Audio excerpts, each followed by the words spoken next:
What's up, world? This your boy Christians with Christ, Corvettes, and cars. And we're going to talk about something a little different today because Christ is the center of all my life. And speaking of that, I'm going to go into the verse of Colossians 3:15. It says, "And make peace of God rule in your hearts, to which also ye are called in one body, and be ye thankful." So as Christ rules in your hearts, in the members of your body, be thankful that God put that there. And so with that in mind, I'm going to ask you, are you pro-Israel or pro-Palestine?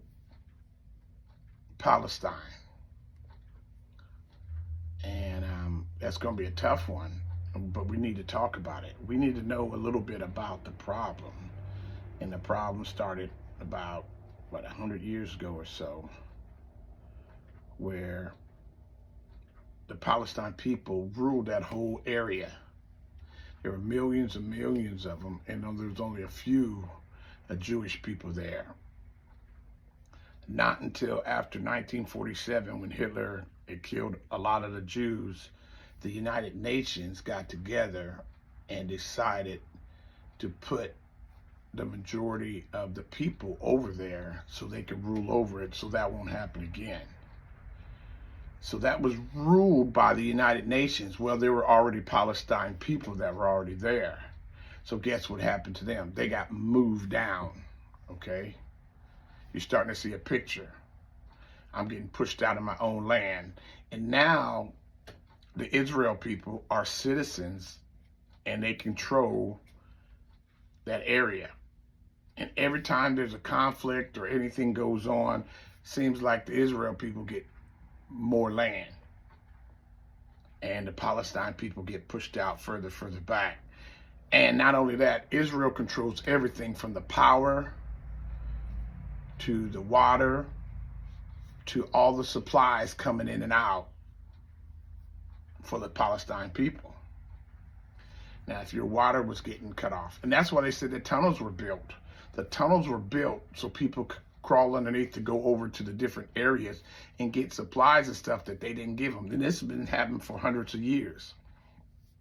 There's always going to be an uprising when you're going to have millions of people in a place and they don't get what they want. Not only that, they said 40% of the people there are unemployed. Now you look in your roughest neighborhoods in the United States, what's happening? A lot of them are unemployed or underemployed. So what happens? Mess. Because they don't know anything else but survival. They're just trying to figure out things to just get survival, to get mad. And I think that's where Hamas comes in. Some of the stronger leaders of Hamas, you got gangs, strong leaders of gangs that are ruling cities and towns.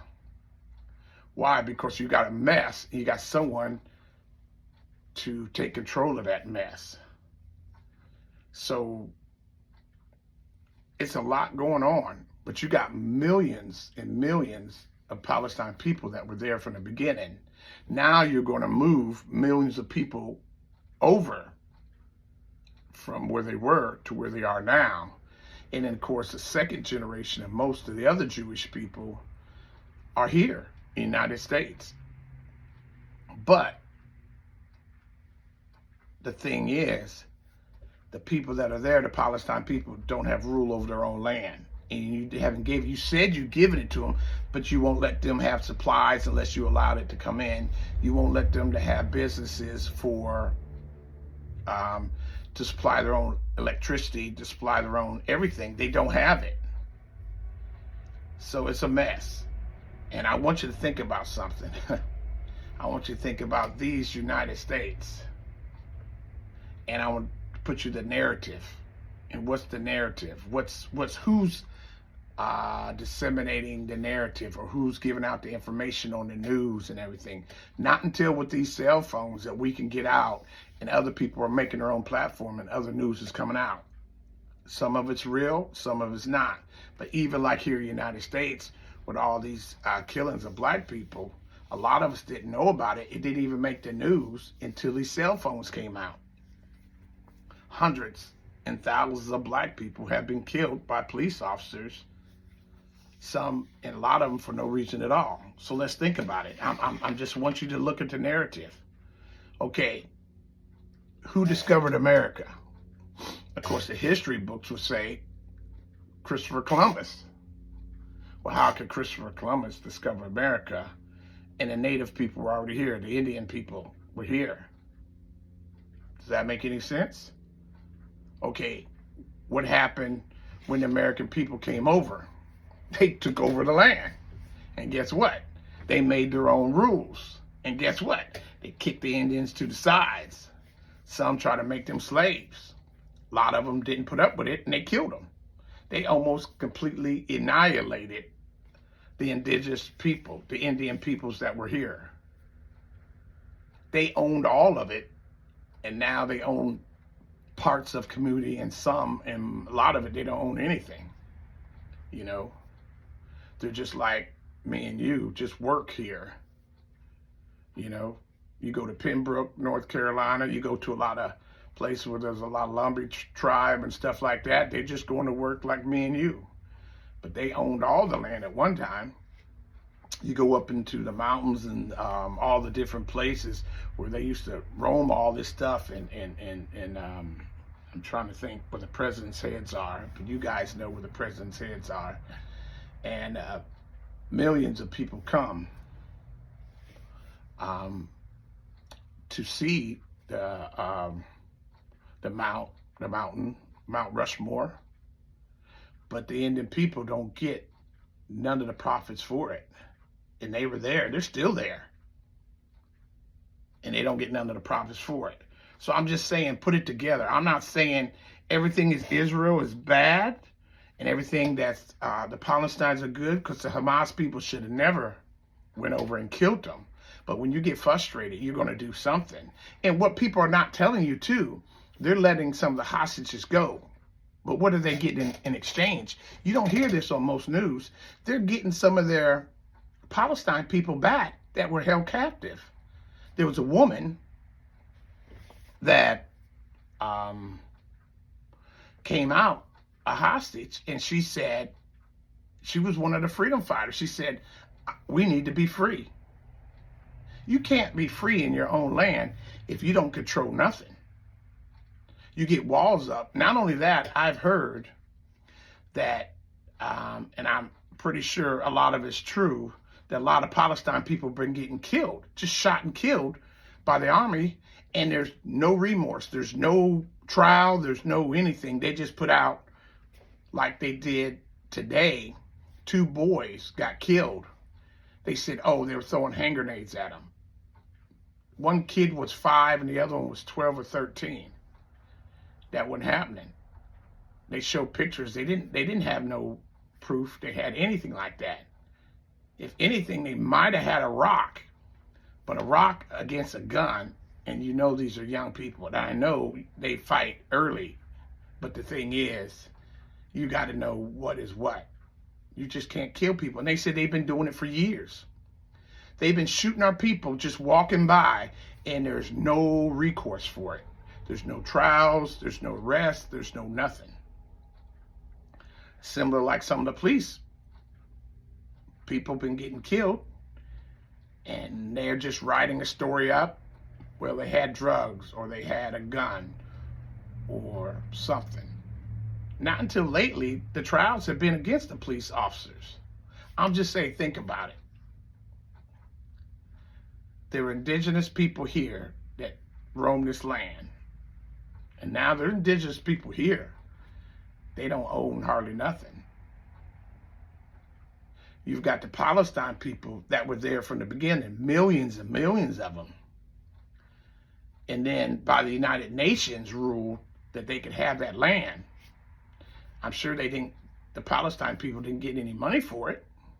They kicked them out. Now, even with this war, think about it. This war, they're moving them out. They're going in, tearing up everything. Then what's going to happen when it's over? Are they going to let the Palestine people back in? Or are they going to take over that land too? Or are they going to let other people go in? And that's what they said. They've been sending people over there and taking up land little by little. And nothing's being said or done. I just want you to think about it. Now, we can be both pro-Israel and pro-Palestine, because at the end, we're all God's people. And to be honest, and this is just me saying it, they all look alike. You killing your own people. I don't understand it. You talk about black on black crime, you guys are killing your own people. You cannot tell me the Palestine people and the Israel people don't look the same, and you cannot tell me that some of them has not intermingled with each other. Does it make any sense? What do you say? Love your neighbor like you love yourself. You've done the least of these, you do yourself. I'm just saying. I understand being mad when they kill your people. And I would be mad. I'd probably shoot up everything. But you get 2 or 3 days, you think about it, okay, come to the table. But they never have come to the table. They didn't even try to. They said it was Hamas was having, nope, it wasn't Hamas, they said. We could have freed some of the people way before you guys started shooting and bombing in, coming into the town. But they didn't want to hear it. But now with the American people going in and investigating and saying, hey, why are you killing up all these innocent civilians? They're saying, oh, Hamas has got tunnels through here. And then they put some guns down there, like, we're supposed to believe that. And even if it did, why would you bomb up a hospital and schools? There's only a few people under there. It ain't like an army. You take care of the rest of it then. You don't bomb up hospitals and babies on breathing apparatus. I'm just saying, now, I'm a child of God. And I know the Israelite people are supposed to be the children of God. But everybody that call themselves a Christian are not Christians. If you're going to kill somebody, just to be killing kids and babies. And I'm going to tell you what, he said out of his own mouth. He said a Bible verse way back in the day was Deuteronomy or, what was it? That we're going to kill every man, woman, and child. And that was way back in the day. God didn't tell them to do that. God told them back then to go in and seek the land and kill every woman, man, and child. But that is then, and it is not now. I just want you guys to wake up. Everything that looks one way is not always one way. We're all not wrong. And we're all children of God, and we deserve to be treated that way. And hopefully they got somebody over there with some smart heads to start saying, hey, we need to do better. Because there's been several wars. And of course, the Palestine people has been on the losing end every time. And I just don't, you just can't kill off a whole human race. I just don't see that. And you got to let people be free or do what they're supposed to do. If you got freedom in their land, they need freedom in their land. Listen, I know I rambled on. I'm just kind of upset. I've been wanting to say some of it for a long time. And I didn't know what quite to say. I just started saying it. Hopefully it makes sense to you. Just don't pick sides. Pick people's heart. Because none of us